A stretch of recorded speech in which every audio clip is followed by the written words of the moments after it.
Una figura que se viene repitiendo en la producción de Rodolfo es el semicírculo. Alguien que habla delante de un semicírculo. Hay una foto en Cuba, en una edición hay dos, digo, sí, somos del oficio, bibliografía. El mejor libro que yo conozco, creo que no hay mucho, creo que es el único libro como tal, único, es de una mujer, ¿sí? Enhorabuena. Se llama Ana María Amat o Amar Sánchez, lindo apellido, ¿no? Digo, está cargado de erotismo. Si algo define la literatura o la importancia, la densidad, el espesor de la literatura de Walsh es por la presencia de lo erótico. Lo erótico, ¿qué quiere decir? La capacidad de amar, de hacer amar, de tratar a los personajes de una manera. En Chile, en la época de Allende, se pusieron versos de Neruda en los billetes, en el dinero. El dinero es algo indispensable, pero la verdad que, digo, para empezar por este lado, digo, ¿cómo se decía? Yo al dinero lo humillo, ¿sí? Allá, yo no me humillo al dinero, lo necesito, y creo que en general.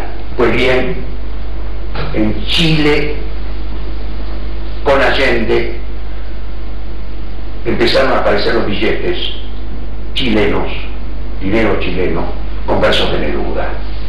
Esto es una forma de erotizar el dinero.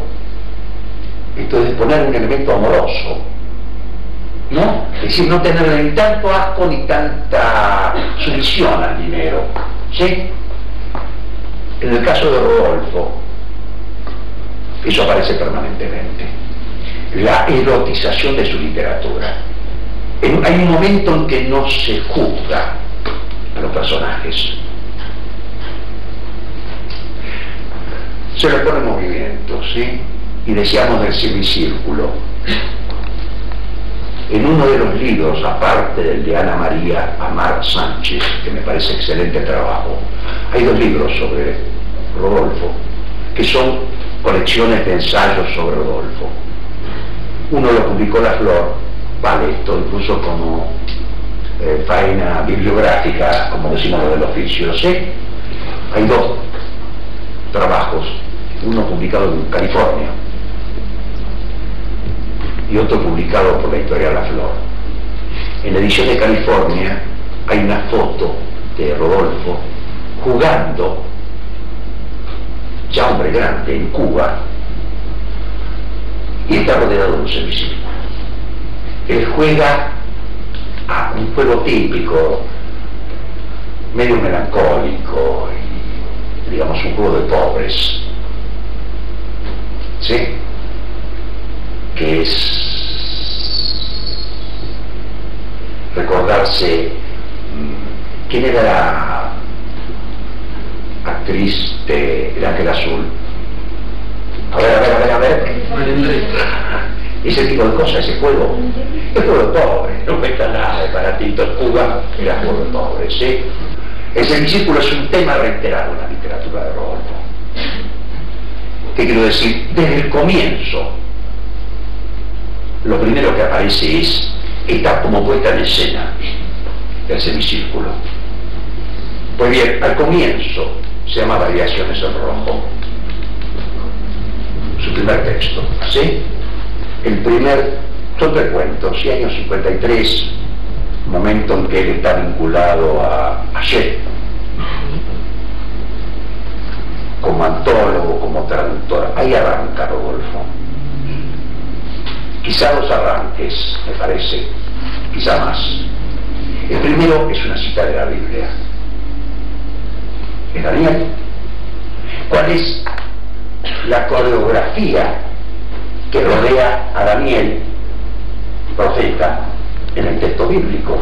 Lo invitan a un banquete y él tiene que explicar, es decir, descifrar lo que está en la pared delante de un semicírculo. Esta es la escena. Es un descifrador. Esa actitud de descifrador la encontramos a lo largo de estos 3 cuentos de Variaciones en Rojo, el semicírculo. Daniel, la cosa bíblica, en 2 cuentos hay epígrafes de la Biblia. El tipo que va a descifrar significativamente, diría casi obvia, previsiblemente, el protagonista de estos 3 cuentos de Variaciones en Rojo se llama Daniel Fernández. Si ustedes quieren jugar, porque él juega, se llama Pruebas, o vaya las pruebas, no simplemente corregir pruebas en una imprenta, sino Pruebas, el título, es decir, permanentemente está jugando con las palabras. Esto es el tipo que lo seduce en ese momento. ¿Quién lo seduce en ese momento a Rodolfo? Inevitable, Borges, que es un gran jugador de palabras.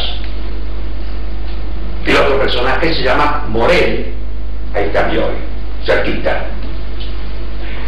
Las iniciales son hacia todo el juego inicial, porque el esencial Walsh es el pasaje del juego, el pasaje del cuento de intriga del ajedrez, del juego del ajedrez a la guerra. Ahí está el corte, es Operación Masacre. Se acabó el juego con Operación Masacre, empezó la guerra. Eso sería mi propuesta, lo esencial del itinerario de Rodolfo. Digo más, empieza siendo Daniel bíblico, como alguien que desentraña textos, ¿sí? En el banquete, lo que está escrito ahí, él lo desentraña, descifra. Esto es Sherlock Holmes bíblico. Es D.H., porque ahí ya está Dashiell Hammett, D.H., pero ya Dashiell Hammett es la otra etapa, es salir de la novela policial de intriga, donde es simplemente un personaje. La novela policial inglesa típica, que hay que descubrir quién es el mastín de los Baskerville, quién lo maneja o quién es el destripador de los barrios populares de Londres o lo que sea. Dentro de la etapa fundamentalmente policial, ese también ese corrimiento en Walsh, de la novela de intriga clásica a la británica, hacia la novela negra norteamericana, que es toda ese cambio, donde ya no es simplemente un asesino o un tipo al que buscar, sino que toda la sociedad se ha marxizado, digamos, como en el Menemato. Todo se ha marxizado. Es una mafia. Es decir, que ya no es simplemente alguien al que haya que buscar, es un complejo de cosas. ¿Se entiende? Digo, o como en Estados Unidos, es decir, ya no simplemente a una persona, es toda la ciudad, pasar del ajedrez a del desciframiento individual a una complejidad mucho mayor, vertiginosa, que incluso englute al propio detective. Ya no es Sherlock Holmes, el diestro que va a fascinar a un público de Dr. Watson, que también le hacemos el círculo, ¿sí? Digamos, el público del primer Walsh es un público que es una colección de Dr. Watson, ¿no? Asombrado frente a la destreza interpretativa de este detective descifrador. Digo, el itinerario de Rodolfo, ¿no? Su literatura empieza con la figura de Daniel, que es el hermeneuta, para usar la palabra pedante, ¿sí? Tipo que descifra, ¿sí? Y que finalmente, después de Operación Masacre, incluso está en el prólogo de Operación Masacre, lo agarra la represión del año 56. Lo cuenta él en uno de los prólogos.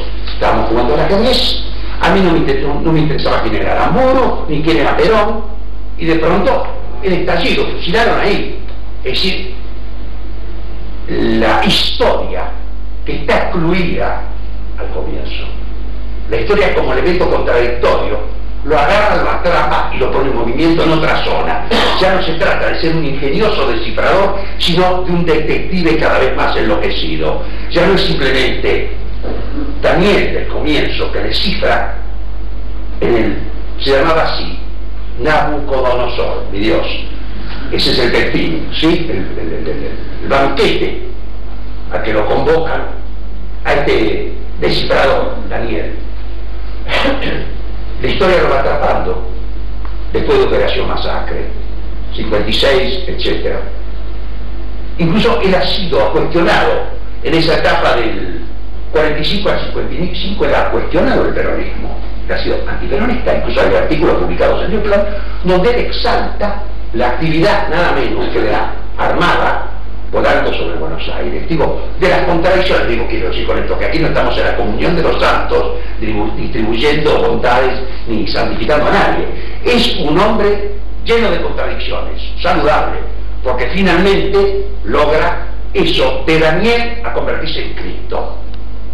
Es decir, del Festín de Nabucodonosor, que así se llamaba, según Vamos Viendo, alguien que descifra, alguien que entrega su cuerpo como único lugar posible para corroborar la legitimidad de su propia palabra. ¿Me explico? Esto es ser Cristo. Alguien que entrega esto.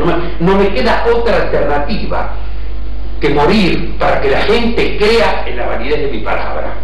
Es decir, el único espacio real, sobre todo alguien que va perdiendo espacio, va siendo, como se dice, desterritorializado. El único territorio propio que le queda finalmente a Rodolfo es su propio cuerpo. Es decir, hay una ecuación en este país para no abundar. A mayor práctica crítica, como intelectual, como escritor, mayor riesgo de sanción. De Daniel a Cristo, ¿sí? Lo único que queda es eso, el único territorio, repito, que le queda, el único espacio posible, es su propio cuerpo. Digo, como el Juan Moreira, en otro orden de cosas, pero análogo, tiene un análogo. El texto final del Juan Moreira es el propio cuerpo de Juan Moreira. Cuando lo matan, le abren la camisa y está lleno de cicatrices. Ahí está el texto sobre el cuerpo de Juan Moreira. ¿Vale? Pues bien, al final lo único que le queda es esto.